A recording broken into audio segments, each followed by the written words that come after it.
बिस्मिल्लाहिर्रहमानिर्रहीम। Welcome to pacemaker biology. Dear students, आज हमारा नेक्स्ट चैप्टर है बायोलॉजिकल मॉलिक्यूल्स, चैप्टर नंबर 2। इसमें हम तमाम बायोलॉजिकल मॉलिक्यूल्स को स्टडी आउट करेंगे। तो शुरू करते हैं। सबसे पहली डेफिनेशन यहाँ पे दी गई है इस चैप्टर में बायोकेमिस्ट्री की। तो सिंपली इसको डिफ़ाइन किया जा सकता है chemistry of life, study of chemical components in living organism and chemical processes in living organisms is called biochemistry. तो बायोकेमिस्ट्री की सादा सी एक तारीफ़ ये है कि जानदारों के अंदर पाए जाने वाले कीमियाई अज्जा का मुताला करना और केमिकल रिएक्शंस या केमिकल अवामिल का मुताला करना बायोकेमिस्ट्री कहलाता है। बायोकेमिस्ट्री का इल्म हमारे लिए क्यों ज़रूरी है, ये भी जानना बहुत अहम है। तो हमने अगर एनाटॉमी और फिजियोलॉजी को, यानी हमने इंटरनल स्ट्रक्चर्स को और वर्किंग को, जानदारों के अंदर जो वर्किंग हो रही है या सेल के अंदर जो वर्किंग हो रही है, उसको अगर हमने जानना है तो उसके लिए हमें बायोकेमिस्ट्री का इल्म होना हमारे लिए बहुत ज़रूरी है। जैसा कि इसमें मिसाल दी जा सकती है कि फोटोसेंसिस के लिए आपके पास जो केमिकल कंपोनेंट्स का नॉलेज है वो कहाँ से आ रहा होता है, तो वो केमिस्ट्री के ज़रिए से आ रहा होता है कि कार्बन डाइऑक्साइड और वाटर को कंबाइन किया जा रहा होता है सनलाइट और क्लोरोफिल की मौजूदगी में, तो उससे ग्लूकोज बनाया जा रहा होता है।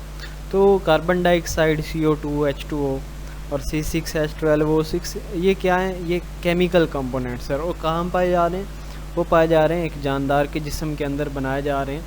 तो इसी तरह से सेलुलर रेस्पिरेशन है, उसमें भी ग्लूकोज को तोड़कर कुछ कार्बन डाइऑक्साइड और वाटर मॉलिक्यूल दोबारा से प्रोड्यूस किए जा रहे हैं। तो इस तरह से डाइजेशन का अमल है कि बहुत सारे न्यूट्रिएंट्स केमिकल बेसिस रखते हैं, जैसे कि हम कार्बोहाइड्रेट्स को लेते हैं, प्रोटीन्स को लेते हैं और लिपिड्स को लेते हैं। तो वो उनकी जो बेसिक है वो क्या है, वो केमिस्ट्री ही है। तो इसलिए हमारे पास इंटरनल स्ट्रक्चर या इंटरनल फिजियोलॉजी को समझने के लिए बायोकेमिस्ट्री का इल्म होना बहुत ज़रूरी है हमारे लिए। आगे डियर स्टूडेंट्स, बहुत सारे लोग बायोकेमिस्ट्री और मोलेकुलर बायोलॉजी इसको सेम समझते हैं, लेकिन इनमें ज़रा फ़र्क है। बायोकेमिस्ट्री आपको लेफ़्ट साइड पे इसकी डेफिनेशन नज़र आ रही है। अभी हमने इसकी डेफिनेशन की भी है। केमिकल और फिजियोकेमिकल प्रोसेसेस जो हो रहे होते हैं जानदारों में, ये उनको डील करती है। और ये एक बहुत ब्रॉड साइंस है, एक पूरी एक फील्ड, एक डिपार्टमेंट है जिसकी फर्दर ऑन इसकी कुछ ब्रांचेस हैं। और जो मोलेकुलर बायोलॉजी है, इसमें हम मैक्रो मॉलिक्यूल्स के स्ट्रक्चर और फंक्शन को पढ़ते हैं, जैसे कि प्रोटीन्स हैं, न्यूक्लिक एसिड्स हैं और इसके अलावा कार्बोहाइड्रेट्स हैं, जो कि जानदारों के अंदर मॉलिक्यूल्स पाए जाते हैं। उन मॉलिक्यूल्स के स्ट्रक्चर और उनके काम को पढ़ना हमारे लिए वो क्या होगा, मोलेकुलर बायोलॉजी होगा। और लेफ़्ट साइड पे सेकंड नंबर पे आपको इसके डिसिप्लिन्स नज़र आ रहे हैं। बायोकेमिस्ट्री के कुछ और इसकी ब्रांचेस नज़र आ रही हैं, मोलेकुलर जेनेटिक्स, प्रोटीन साइंस और मेटाबॉलिज्म। जबकि मोलेकुलर बायोलॉजी में आपको सेकंड नंबर पे इसके नज़र आ रहा है कि स्पेशल ब्रांच ऑफ बायोकेमिस्ट्री, ये बायोकेमिस्ट्री की ही एक ब्रांच है। नेक्स्ट हमारे पास बायोमॉलिक्यूल्स के बारे में। तो बायोमॉलिक्यूल्स ऐसे मॉलिक्यूल्स को कहते हैं जो कि जानदारों के जिस्म के अंदर पाए जाते हैं या जानदारों के जिस्म को बना रहे होते हैं। देन इसकी कैटेगरीज़ बनाई गई हैं, दो तरह से कैटेगराइज किया गया इसको। लेफ़्ट साइड पे आपको ऑर्गेनिक बायोमॉलिक्यूल्स नज़र आ रहे हैं और राइट साइड पे आपको इनऑर्गेनिक मॉलिक्यूल्स नज़र आ रहे हैं। ऑर्गेनिक यानी जिनकी कार्बन हाइड्रोजन बेसिक्स हैं, कार्बन या इसके डेरिवेटिव्स कार्बन हाइड्रोजन इनमें बहुत इंपॉर्टेंट है और मेनली इसमें कार्बन का बहुत ज़्यादा रोल है। इसमें भी आगे फर्दर इसकी दो कैटेगरीज़ बनाई गई हैं, मैक्रो मॉलिक्यूल्स और माइक्रो मॉलिक्यूल्स। मैक्रो मॉलिक्यूल में पॉलीसेक्राइड्स हैं जो कि कार्बोहाइड्रेट्स हैं, इनके सब यूनिट्स जो हैं वो सिंपल शुगर्स हैं।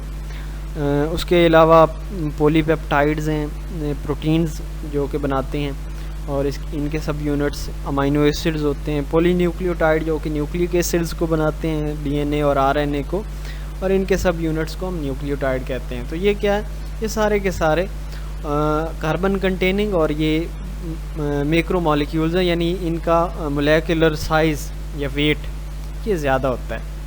इसके बाद माइक्रोमोलिक्यूल्स में लिपिड्स को यहाँ पे माइक्रोमोलिक्यूल्स में कैटेगराइज़ किया गया है। इसको मैक्रोमोलिक्यूल्स में भी कैटेगराइज किया जा सकता है, क्योंकि ये भी काफ़ी मोलेकुलर वेट इनका ज़्यादा होता है। इनमें लिपिड्स जो हैं ग्लिसरॉल और फैटी एसिड से बने होते हैं। फैटी एसिड फर्दर ऑन इसकी दो कैटेगरीज बनाई गई हैं कि ये सैचुरेटेड और अनसैचुरेटेड होते हैं on the presence of double bond की मौजूदगी की बिना पर इनको दो कैटेगरीज के अंदर डिवाइड किया गया। माइक्रोमोलिक्यूल्स में सेकेंडरी मेटाबोलाइट्स पैदा होते हैं जो कि मेटाबॉलिज्म के दौरान पैदा होते हैं। इनमें कुछ मुख्तलिफ कैटेगरीज हैं जो आपको बस देखनी है।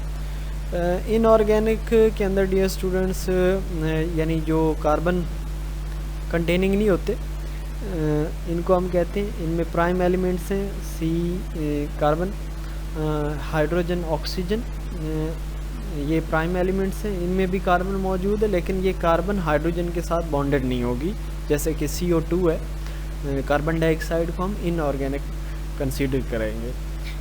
मैक्रो एलिमेंट्स जो कि काफ़ी ज़्यादा तादाद में पाए जाते हैं या क्वांटिटी में पाए जाते हैं, इनको हम मैक्रो एलिमेंट्स कहेंगे। और कुछ ट्रेस एलिमेंट्स होते हैं जो कि बहुत ज़रूरी होते हैं, कम मिकदार में चाहिए होते हैं लेकिन काफ़ी इम्पॉर्टेंट होते हैं। Boron, chlorine, zinc, copper, iron, sodium, molybdenum, nickel, silicon और कोबाल्ट वगैरह।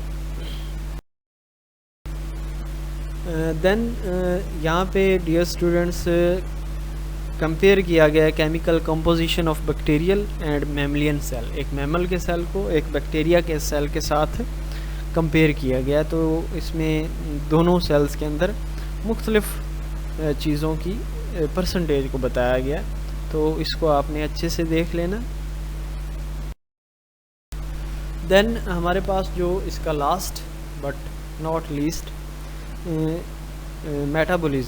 मेटाबॉलिज्म कोई भी केमिकल एक्टिविटी, कोई भी केमिकल प्रोसेस जो कि सेल के अंदर पाया जा रहा है, इसको हम मेटाबॉलिज्म के तौर पर रेफ़र करते हैं।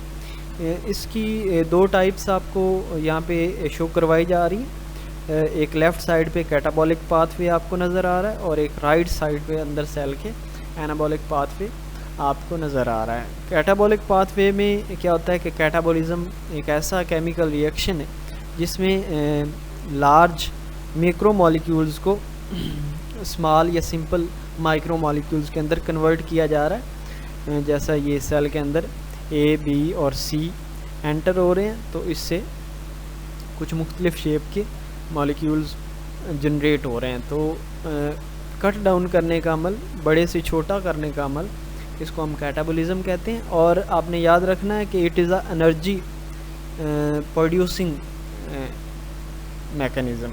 इसमें एनर्जी को प्रोड्यूस किया जा रहा होता है, एनर्जी को पैदा किया जा रहा होता है।